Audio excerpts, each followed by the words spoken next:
What's up guys, Houndish here, and today we're jumping in with some Destiny 2 news and content updates for this week. And importantly for many players, this will be the final week of episode Revenant. It's also the week where we get the reveal for Heresy in much more detail. Bungie have spoken a lot about changes to the existing things in the game, exotic tuning, weapons, trials and more, but today we finally get a better look at the actual new content, so it'll be a pretty important moment in that sense. And to prepare for that, we do have a significant period of downtime and maintenance for the game today, so we'll talk about that, as well as final chance rewards this week, weapons that are going to be taken out of the loot pool, featured playlists for the week, updates on the Chatterwhite shader, but also Chinese New Year and some items that will be available in Destiny 2, as well as a preview of some Eververse things. So I hope you guys find the video useful. If you do, a rating below really does help us on the channel, but now let's get into it. There are a couple of things ahead of the reset today. Firstly, Destiny will have an extended period of maintenance, which will last for at least 5 hours ahead of reset. So Bungie have said downtime begins at 3:45 AM, that's PST,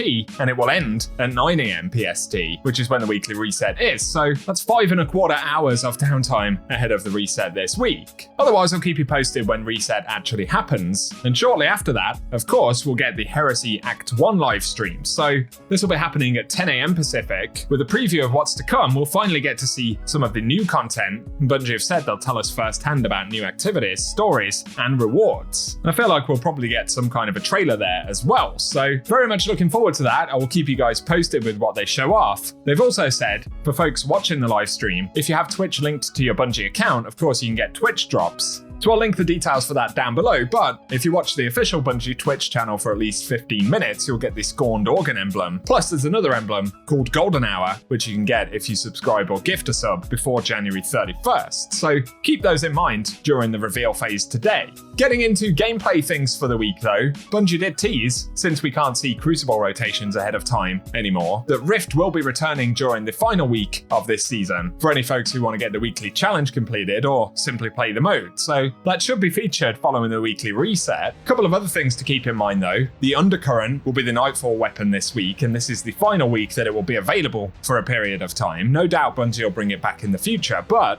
if you've been looking for good rolls on that, this will be the week to go after it. Otherwise, in Trials of Osiris, the Prophet will also drop for the final time for the foreseeable future this weekend. So a couple of weapons to keep in mind as they will be leaving rotations after this week. Something else that'll pop up in the game today, but if you've got any bento quests which you haven't completed but intend to complete, Bungie indicated that all of the remaining ones should become available at reset from the Drifter. So these quests will be going away at the end of the episode. So it's the final time to grab all of the rewards. And in relation to Chatterwhite, Bungie have said that they're aware that the shader isn't appearing in collections, but it can be found and equipped by inspecting weapons or armor, then going to the appearance page and scrolling all the way to the last page of shaders, as for some reason Chatterwhite is the very first one that appears in the list. So keep that in mind and let us know if you'll be jumping in to finish any content up in these final few dates. Something else which should be popping up this week though will be the Lunar New Year items for Destiny 2. So these are listed in the Eververse rotation as showing up this week. There are some silver exclusive items, but also in previous years Bungie have given us a Lunar New Year gift which contains a bundle of bright dust. So it looks like that will drop via the Eververse store once again. Keep an eye out for that at reset. And additionally, Bungie said that they would be sharing a code for an emblem called Year of the Snake, and we can see it on screen. So again, probably happening this week, and I'll keep you posted when we do get that code. Otherwise, there are some items that'll show up in Eververse, and there are a few new ones for Lunar New Year this time around. So these are all going to be silver only. There is the Lion Dance exotic sparrow, as well as an exotic ship called King Snake. And finally, the Festive Lantern Shell exotic ghost will be up as well. You can see the silver costs for those. I think they'll be purchasable both separately and as part of a bundle.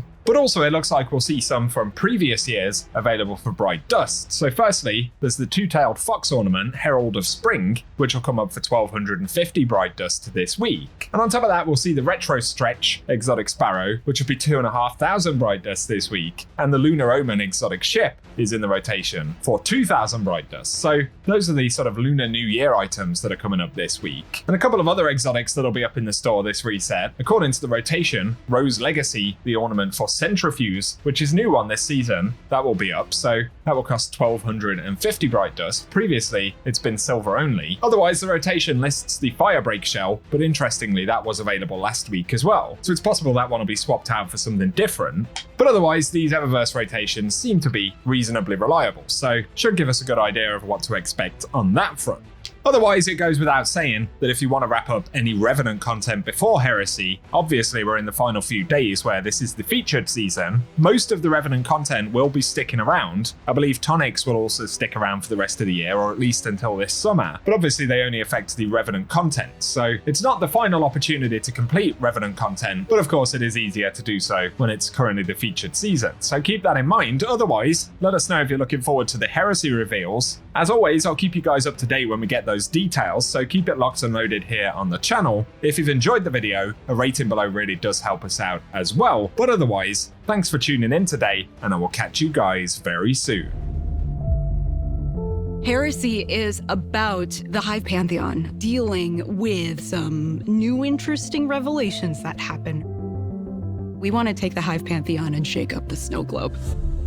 It means that we want to take the existing relationships that we see inside of it and put them through such a stress test that they come out changed.